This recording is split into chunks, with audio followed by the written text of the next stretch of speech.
নমস্কার, good afternoon. আমি বিভা মাইতি। আপনারা দেখছেন ইউটিউব চ্যানেল পুষ্পবিতানে। সমস্ত সুধী দর্শকবৃন্দকে আমার অনেক অনেক ভালোবাসা ও শ্রদ্ধা জানাই। আজকে আমি আপনাদের যে ভিডিওটা দেখাবো খুবই গুরুত্বপূর্ণ ভিডিও একটা, যেটা দেখে আপনারা অনেকটাই কাজে লাগাতে পারবেন। আমি একটা দেখাচ্ছি ডবল থোকা টগর। এই যে এটা দেখছেন ফুলের সাইজ কত বড়, দেখুন। এটাকে বলছে হাইব্রিড টগর বা ডবল থোকা টগর। এটা আমি 2 বছর আগে এই যে একটা ট্রেতে বসিয়েছিলাম। আমার দুটো গাছ একসাথে বসিয়েছিলাম, একটা সজনে, একটা টগর। তো সেইটা 2 বছর পরে আমি এটাকে প্রত্যেক বছর ফুল হয়ে যাওয়ার পর এটাকে কাটিং করি। কিভাবে 3টে ধাপে আমি এটাকে কাটিং করেছি দেখুন। এই একটা আর ওপাশে আরেকটা ধাপ আছে এবং প্রচুর ফুল হয়েছে। এই দেখুন ফুলও হয়েছে এবং প্রচুর কুঁড়িও আছে। মানে কোথায় কোথায় আছে দেখুন, শুধু ভেতরে, পাতার ভেতরে, যেখানে যেখানে ডালগুলোতে পাংচিং করেছি প্রত্যেকটি ডালে।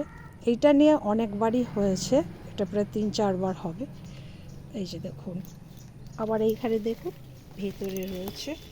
এই যে প্রত্যেক দিন 2-4টে করে পুজোর সময় পুজোতে লাগে, নিত্য পুজোতে লাগে। এই যে, আর গাছটাকে আমি কিভাবে শেপ করেছি দেখুন।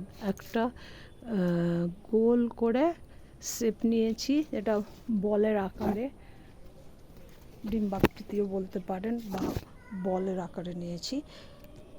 3টে ধাপে নিয়েছি। আবার ফুল হয়ে গেলে আবার একে পাংচিং করব। এইখান থেকে প্রত্যেকটা ডালে, মানে শেষ প্রান্ত ডালের, এটাকে পাংচিং করব। মাঝখানে করা যায় যে যেমন গাছের সাইজ অনুযায়ী শেপ করতে হবে, তাহলে গাছটি দেখতে ভালো লাগবে এবং সুন্দর লাগবে। আপনারা আমার ভিডিওটি অনেকের সাথে কমেন্ট করে দেবেন।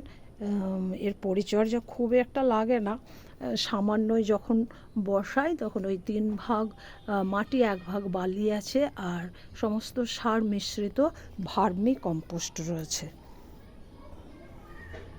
Compost with vermi compost. এই দেখুন।